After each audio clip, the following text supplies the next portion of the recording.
Gold. Gold. Gold. Gold. Gold. Gold. If this was a real gold bar, weighing about 1,000 grams as it says on the front here, it would be worth about £80,000 today. Sadly, it isn't real. It just gets used as a shiny doorstop in my house. Which is fitting because the first ever recorded gold discovery in America, 1799, was plucked out of a pond by a young lad called Conrad Reed. That hunk of metal, which was probably about this size, was also used as a doorstop for 3 years. That was until Conrad's father realised what his son had found. Gold, darn it, son! Our use case for gold doesn't just stop at doors. From medicine to astronauts' visors to the couple of quid's worth that's in your phone, we use gold for lots of things. But all those practical use cases really, they pale in comparison to the main reason that you clicked on this video. Placing your wealth into gold for the longest time has been seen as a good way of securing it, protecting it, even growing it. This idea that gold isn't just a shiny lump of metal, but that it's a great investment. But is it? Money isn't everything. Gold is. T-bills, blue chip stocks, junk bonds, we've got the real deal. Money will always be paper, but gold will always be gold. You can place any investment into 4 broad categories. Cash flow producing assets, farmland, real estate, equity in businesses, bonds, commodities, coffee, wheat, oil, currencies like the dollar or the Great British Pound, and collectibles, Lego sets, luxury watches, art. Gold is unique because depending on who you ask, it fits into or is pitted against investments from all of these categories. It is a commodity, we use it to make stuff as we've said. Because it's malleable, it doesn't tarnish easily, it's pretty durable as well. It's weird to consider that 80% of all the gold ever mined is still in use today. A Roman coin could now be inside of a bottle of Goldschlager somewhere. But yeah, it doesn't react with other elements very easily, and it's also highly conductive. Honestly, from a physical properties perspective, this stuff is spectacular. But only 6 to 7% of gold's consumption use falls into the bracket of a commodity. Okay, so what about currency? Gold sovereigns are considered legal tender in the UK. You can still use them to pay off court debts, but try paying at Tesco's with a gold coin, I'm not sure that would work. The gold standard, the idea that every bit of money in circulation was linked to real gold, was effectively abandoned in 2 key stages. Britain left the gold standard in 1931, and the United States formally ended the gold standard in 1971. Let me lay to rest the bugaboo of what is called devaluation. Today, gold as money is lumped in with medals as 9% of the total use. Okay, here are the big ones. 47% of gold's use case in today's world comes from jewelry, and I would argue that this is collectibles. India ranks first in the world in terms of this type of gold consumption. Indian housewives own 18,000 tons of gold, and more than 20% of decorative gold that's used throughout the whole world is in the threads of Indian saris. The remaining 37% of the gold is sat in bullion, in bricks, like this. Take a moment to consider the fact that we go through insane lengths to get the gold. We pan, we sift, we blow up whole mountains to get our hands on this stuff. And then we take 40% of it, we turn it into bricks like this, and then we stick those bricks back underground in some of the most secure locations on the planet. The common golden thread that unites central banks and their love of bullion and Indian housewives is this belief that holding gold is a good place to park your wealth, as an investment, as a store of value, and as a safe haven. Let's examine each of those points now, one by one. Starting with the investment angle. And we're going to compare gold against other commonly accepted investments, specifically income-producing assets. Gold produces no income, but if you're choosing to buy gold, then you're choosing to not buy something else that is available. There is an opportunity cost, right? £1,000 in gold is £1,000 that you're not sticking in the stock market or bonds. We're going to compare the performance of the global stock market, the S&P 500 as well, so the top 500 businesses in America. Also, American long-term bonds, as well as gold, of course. I'm going to start from 1985 up until the present day. Here they are, all plotted on a chart. This chart has a linear scale, so the measure on the side goes up in even amounts, which makes it hard for us to compare them properly. If we change this to a log scale, it makes the view easier for us so we can see what's going on. We're still looking at the exact same data here, just presented in a slightly different way. And we can see clearly that over the period, a 10k investment in gold at the start was the worst performing investment. Someone holding gold would have seen this significant decline in the value of their position between here and the millennium. Gold then did very well between 2001 and 2012. But over the period, an investment in gold at the start, held on until today, would have produced a return of about $92,000, significantly lower than that provided by global equities, the US stock market, or even just those long-term US bonds. It's also worth pointing out that half of the growth in gold over this whole timeline has come since 2022. I think a lot of excitement for gold is down to this recency bias. What surprised me with gold as well when I was looking at this is how volatile it is. You would think that, silly pun, but you'd think it was as solid as a rock, right? But the fluctuations in the price over the timeline have been mental. If we go back a little bit more to the 70s, this is a key time for gold, as this is when it came off the gold standard. So that meant for the first time in a long time, gold's price was free floating, it was not linked to the dollar. And this caused rapid price discovery and gold prices went up loads. The gold price moved up 126% in 1979 alone. So at the end of the 70s, you might be sat there going, well, gold is an amazing investment, look how well it's done. But what followed was a massive bear market for gold, where it went from the 1980 high of around $664 all the way down to $256 an ounce in 1999. That's a peak to trough of minus 62%, but it's not the size of the decline, it's the length. 19 years, enough to test anyone's metal, no matter how shiny it is. The price of gold did not recover to the 1980 high levels until 2006 in nominal terms, and it took even longer when you adjust for inflation. If we look at the performance beyond that point, so we go from 2008, so the financial crisis, to today, the S&P 500 with dividends reinvested has been a better investment than gold in terms of total return and annualized growth. Gold has provided strong returns, especially during periods of economic uncertainty, but the S&P 500's compounding effect from reinvesting the income, the dividends that you receive, has produced greater wealth for long-term investors. I've been playing around with all these back tests, and what struck me is, because of how volatile gold has been, your view of it as an investment will very much come down to the time period that you experienced it over. Gold has been through these protracted periods of decline and stagnation, but for anyone from 2022, it's been amazing. Very hard to tell someone that gold is a bad investment when it's made them a load of money. I produced a similar comparison backtest here to the one before, but instead of 10K at the start and nothing else, we've gone for 1,000 at the start and then 100 every month, which I think is more reflective of how people invest. And volatility in an asset like gold can benefit this sort of consistent investment approach if you're persistent. If you could have stomached those years of stagnation in your 100% gold portfolio, there were periods that you were on top, 2008 as an example. And if we cut out the 80s and start in the 90s instead, this consistent investment approach into a 100% gold portfolio produced a better end result than a global investment approach as we sit here today. It just shows how the time period that we measure this over is crucial. If I was making this video in 2022, I would sit here saying, yeah, it's clearly underperformed. But the thing that's consistently true across all of the backtests is that gold takes a much bumpier route to the end return than the stock market has. Large periods of stagnation and underperformance, which must be hard to stay consistent in when you're faced with other asset classes like equities producing much more consistent returns. Gold makes the ride of the stock market look a lot less bumpy. So just through the narrow lens of an investment perspective, the stock market has produced better returns with less volatility. If you're happy to stomach gold's wild ride, why not just get into equities for those superior returns? There are tax benefits to certain forms of gold.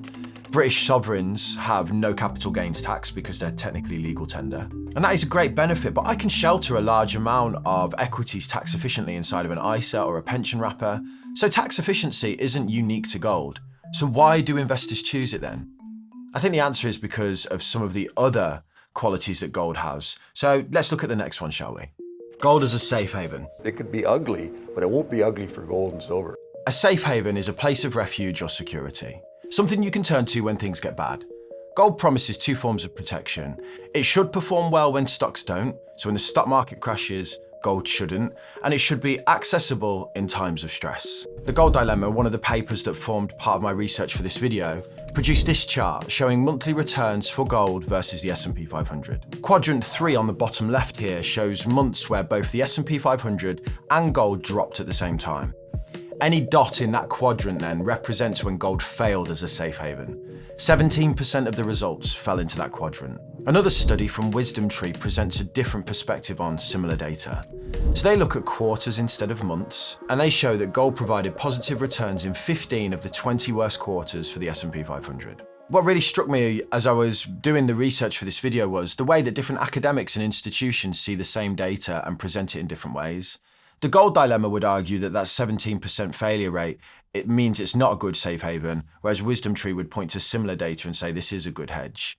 I think one thing that's true of gold, any financial asset, we could probably say this for is you need to be aware of who is saying it and what motivations they might have for presenting the data in that way. The Wisdom Tree paper, which ultimately concludes that gold is great, goes on to list a load of gold funds that are provided by Wisdom Tree. But I would say that from my research, what I think I've found is that an allocation to a gold in a portfolio could produce an overall smoother ride to a return. Because gold does have a tendency, not 100% track record, but a pretty strong track record of not being correlated to stocks. Now, I said a return because if you add gold to your portfolio and we have returns like we've seen since World War II, say, then you would expect that your portfolio performance will be worse through that gold allocation. We know that because equities drove the most returns over that period, so diluting away from equities will impact or lower the returns. But if you think going forwards that the global economic environment will look different to the one that we've experienced that, I'm looking at here when comparing investments, if you think that we're going to have higher inflation, that we're going to continue to print loads of dollars, that there's going to be instability, well, gold in a portfolio might actually perform well. There's a quote that I saw, I'm just paraphrasing. It was like, you buy your gold and then you hope that it doesn't go up in value. Because if the gold is going up in value, the chances are that the world we're living in is not a nice place to be. Gold tends to do well when things are going pretty badly. That's the big picture view, I guess. And it's why many people who talk gold up are essentially just pessimistic about the direction of economic travel for the globe. Experience the end of the world as we know it. But this is all a bit doomsday, right? So let's bring this back to the individual.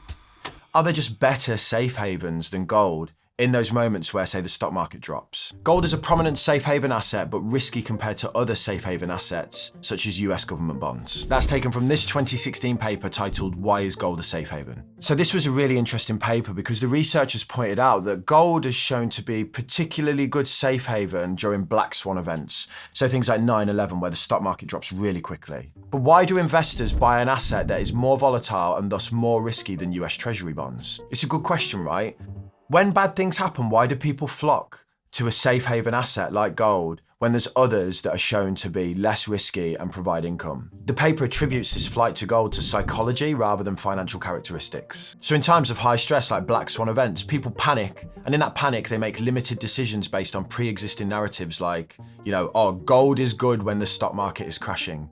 And that means people then sell their stocks and they flood into gold, and that is enough to drive gold prices up. This then feeds that narrative that gold does well in times of crisis. But what I'm interested in is, I wonder if many investors who are seeking the safe haven qualities of gold ask themselves, what are the properties of a safe haven that would actually be useful to me? What is it that I'm looking for to navigate this period? For me personally, what would help me navigate a drop in the market when I'm at a point in my, investing timeline where I'm susceptible or aware that drops in my portfolio value could really impact me? The thing that's going to help me through that is fixed income. Things like bonds, property rental income, or even cash savings, something that kicks out income that I can live off to navigate through that period. You could sell your gold position, but we know that 17% of the time gold dips when the stock market does.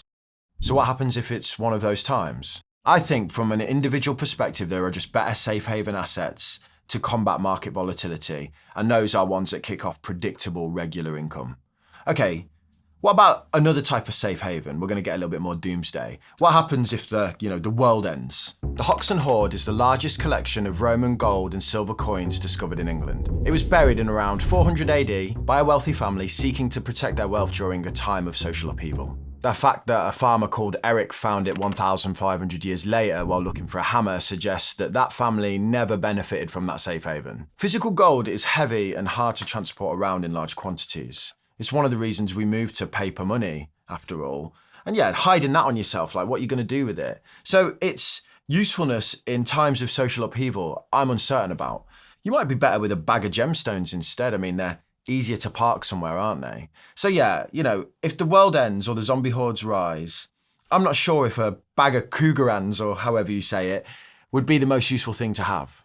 What about gold as a hedge against inflation? Bottom line is there's a lot more risk in stocks. You should use this as a hedge. Use you guys as a hedge. This is probably the most popular use case when it comes to gold, this idea of a store of value, that it can, outrun inflation. I want to come back to this chart again from earlier, but instead, this time, let's adjust for inflation. So we're deducting the inflation rate off the performance to get the real return. Obviously, on the basis that gold wasn't the best performing asset over the time period means that it wasn't the best for outrunning long-term inflation. So I think the inflation point that people are really making is more short-term inflation shocks. How is gold when it comes to unexpected short shocks to inflation?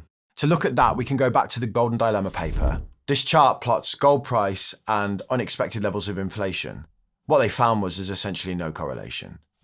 And for hyperinflation scenarios when inflation gets really bad, this paper examined countries like Brazil between 1980 and 1990. They found that while gold performed better than the local currency throughout this period, it still declined significantly as global gold prices crashed at the same time. US treasuries or just holding dollars would have been a better hedge through the period for the Brazilians. Think of it this way with the inflation point. Gold prices are pretty consistent globally. There are slight differences, but it's a global market. So if a country experiences a high rate of inflation that's domestic, it's not like gold suddenly goes, oh, what we need to do is go up in price because the Brazilians really need to protect their purchasing power today. The price of gold will rise because Brazil. So is gold a good investment? I started this video by pointing out how gold is a lot of things to a lot of people. Cultural significance, commodity, currency, and much more. From a financial point of view, gold has some drawbacks. It doesn't generate an income, it's underperformed stocks over the long run, it's really volatile, and in several market downturns, it hasn't always held up as a true safe haven. It also doesn't consistently hedge against inflation, especially in the short term. I personally don't buy gold at this point in my investment journey. I prefer the track record of other income-producing assets while I'm chasing growth. That could change long term. So when growth is less important to me and I'm more looking to protect the value of my portfolio, I might add an allocation of gold. But I also, I have an allocation of Bitcoin. I think that's worth saying. And I think that does have some of the characteristics of gold added to my portfolio. And I just prefer the growth prospects of Bitcoin long term. But I'm talking a small allocation. And the thing is here, I'm talking about myself. This is about you and this is about your portfolio. And I think what you need to be able to do is sit down and say, why am I going to add gold to my portfolio? What are the characteristics of gold that I want in my portfolio? Yes, gold is having a good time at the minute, but don't buy something just because it's going up in price right now. This patchwork chart shows us that last year's best performer tells us nothing about next year's winner. And gold's long-term price chart is a wild ride, especially when adjusted for inflation. The one thing that's clear to me from my research, though, is that gold remains part of many people's portfolios, not because it's productive, but because it's different. It behaves differently from other assets. It's uncorrelated and portable. And for many, that makes it a valuable and worthy addition to their portfolio as a potential diversifier, as a potential insurance policy. And the one thing that we can say about gold is that this element has fascinated humans for thousands of years, and that is unlikely to change. All the charts and graphs and discussion aside, empires rise and fall, nations and currencies fail, and the one thing that's held true through all of that, the one consistent thing, is our obsession with this, our obsession with gold.